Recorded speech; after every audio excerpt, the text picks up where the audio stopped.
just put my small drill chuck up, 4.2 drill.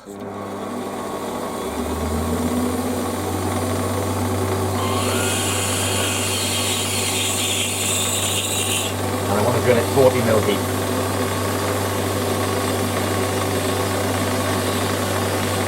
Should have put a mark on my drill bit really.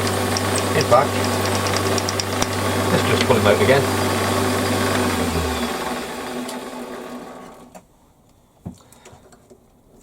Just put a rule against my drill.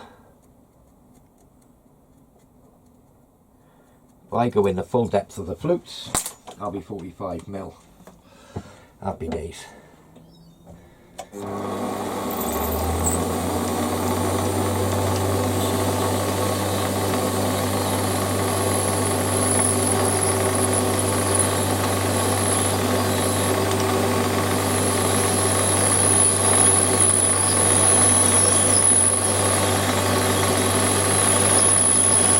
I don't think I'll have enough travel on my tail stock to do this in one peck.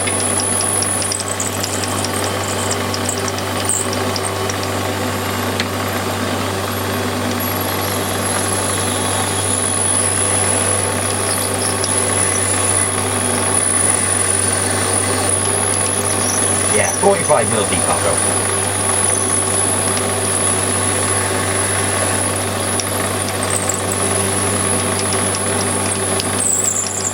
Clear my flukes a bit.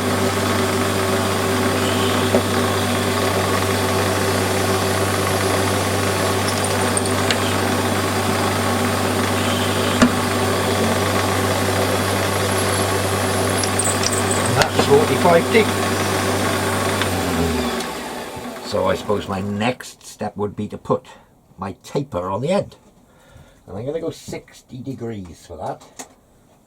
So I think what I'll do is set my cross slide over at 60 degrees and turn a 60-degree taper on the end.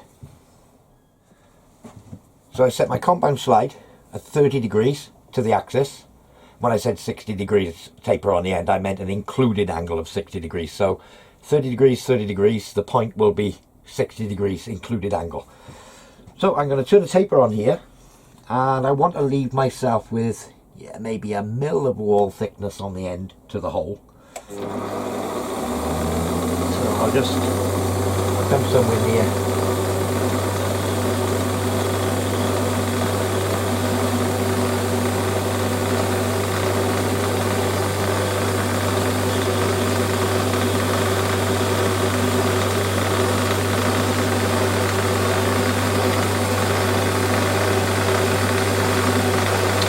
May have a rethink on this angle.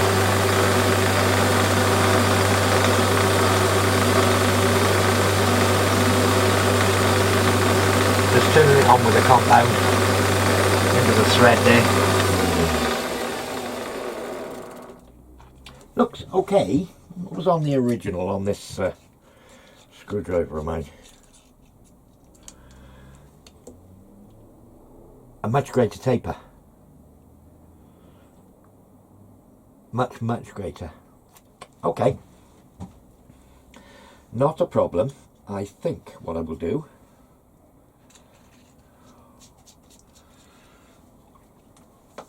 is increase that angle. We'll have a look at 40 degrees, see how that looks. So I'll just adjust my compound round, making it up as I go along. That's a 20-degree mark. There we are.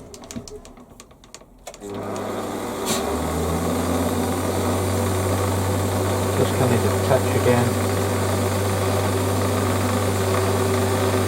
Okay.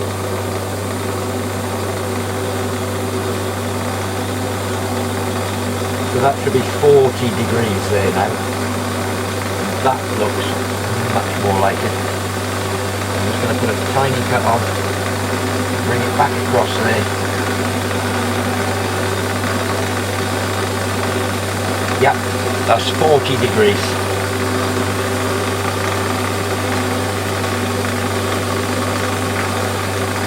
And I can see I'm leaving about a mil of flat on the end. And I think I will just dress a little radius on the corner of there.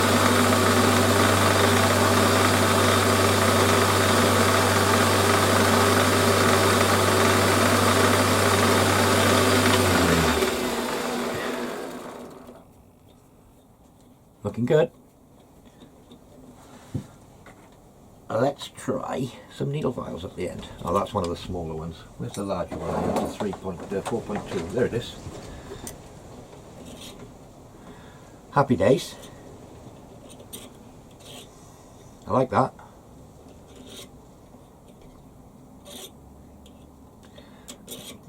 Using the file to get some rubbish out the bottom. And that goes in how deep?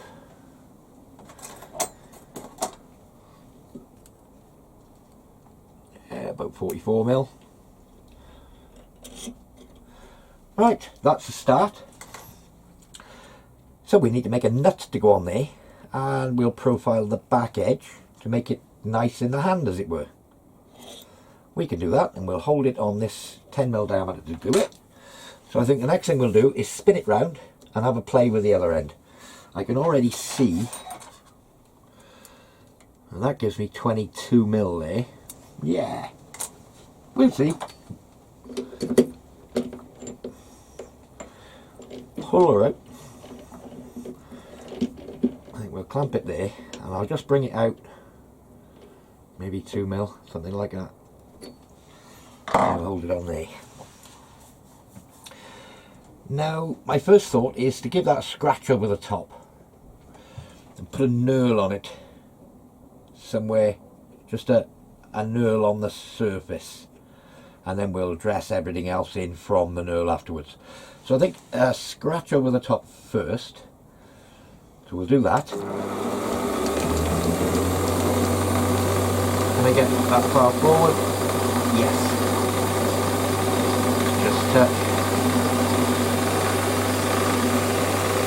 Just want to true it up.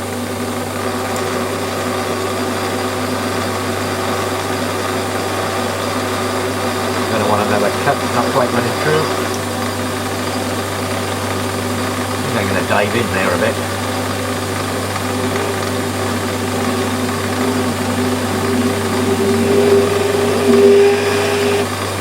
Now this sort of handle bit on the end is purely cosmetic, it's not doing anything.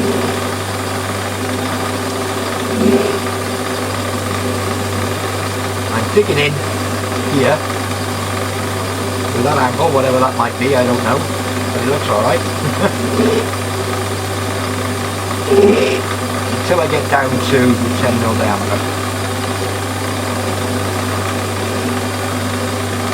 I'm only roughing it out at this stage.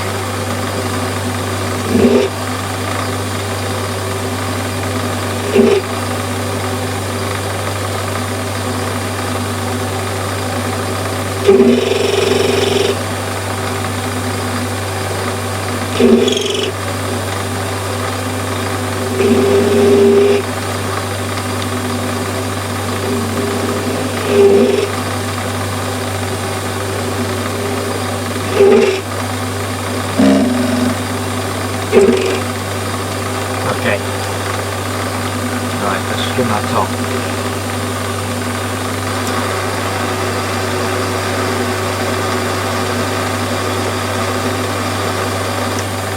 Happy days. Again, making it up as I go along. Do I want a knurl in there, or do I want a series of grooves?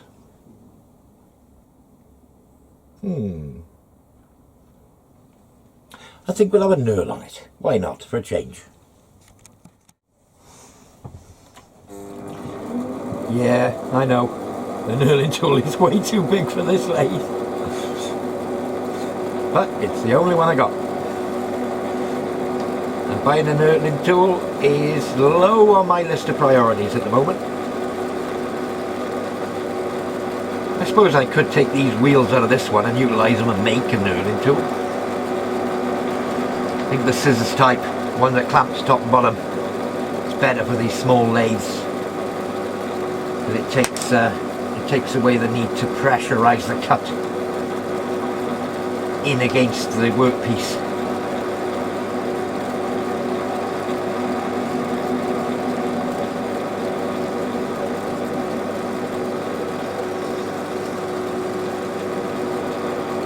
So I'm just working this knurl back and forth, adding pressure all the time without letting the wheels come off the workpiece.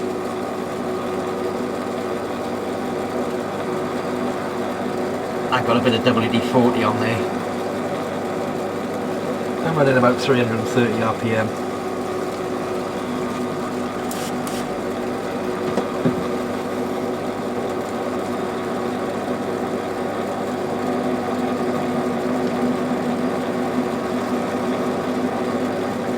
I think we're pretty close now. It's a fine diamond knurl, this one, or what's called a fine diamond knurl.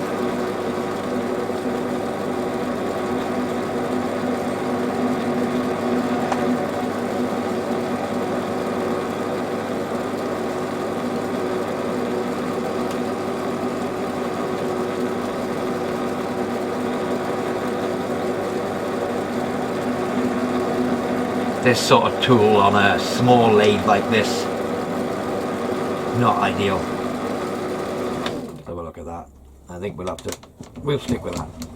Okay, we'll give that a clean up, and we'll give you a look.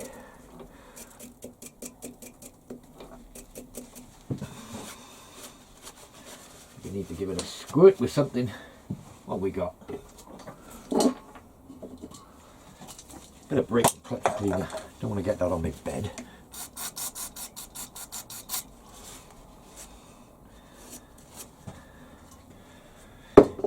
Ooh, that's nice stuff. I'll give you a close up of that. Hang on.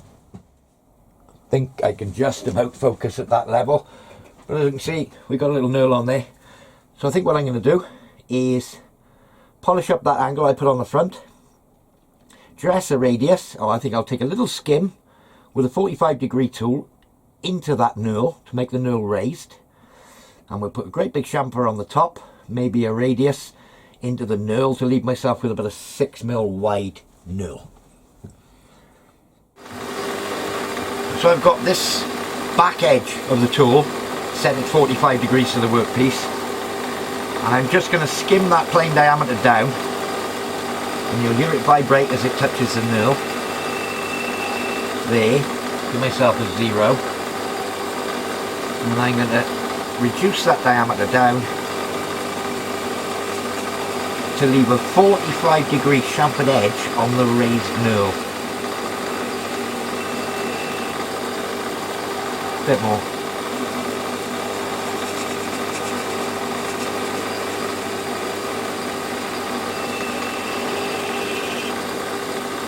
That'll do me. And I think I'm going to put a nice big 45 on the back edge.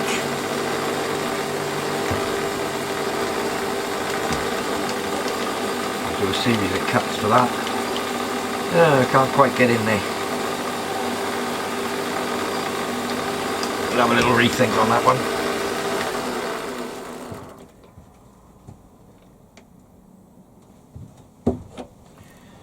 Change the tool for a 45 tool. Better. That's better.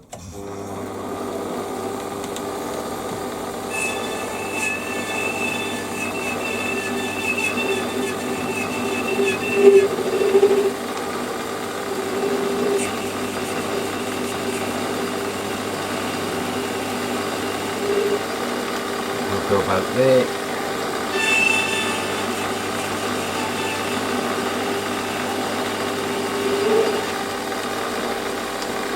Let's go for a shallower angle.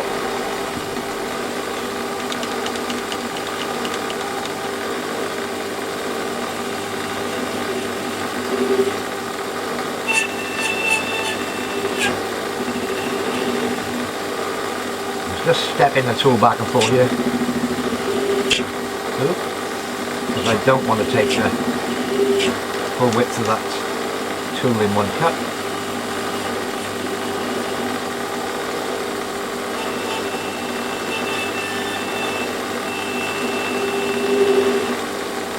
There we are, and I think I'll step it round again. I want to form a a sort of dome, but I'm using a straight edge tool to approximate the dome by changing the angle in a series of steps.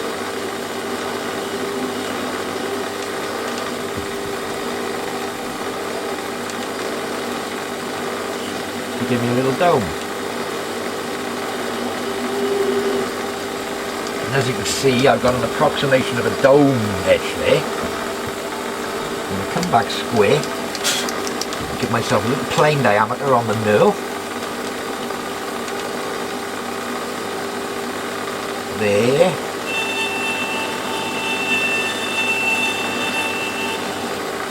A little bit deeper.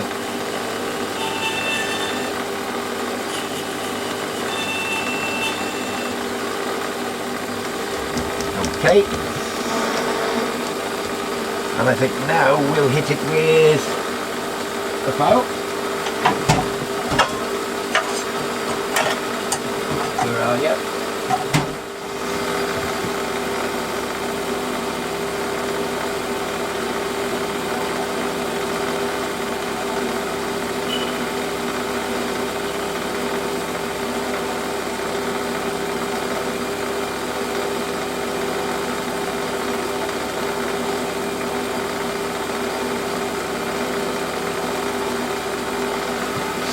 I think a little bit of wet and dry on there now. Two little places, and we'll be there. Well, there's the story so far. We got our M8 thread, 40-degree included angle of taper on the end, 4.2 hole for my needle file. It comes down. Where were we? I think 15. Did I say? Yeah, 50. No, 20 mil at 8 mil diameter, and then 20 mil at 10 mil diameter, and then up to the 3/4 knurl on the top, and it actually fits. I don't know whether it shows, but it fits quite nicely in the hand. Let's get a needle file that on the right size. Let's put that back there. What did I do with that needle file? You know, sometimes I worry. Not often. But yeah, I mean, that's when it's got its clamp nut on there and that's been slit, that'll feel actually quite nice in the hand. Let's bring you out a little bit. That will actually fit quite nicely in the hand. So domed end, much safer, less likelihood if you catch it on something that you're going to poke a hole through the palm of your hand, which could quite easily happen. But if you've got a nice big ball end on it, it's going to slide out of your hand before it's going to poke a hole in it. So yeah, in the next part, we'll carry on and make the nut. Decking's coming along slowly, as and when I can get to it. I filled that panel in there with feather edge board, which wasn't done before, and I've stained the staircase.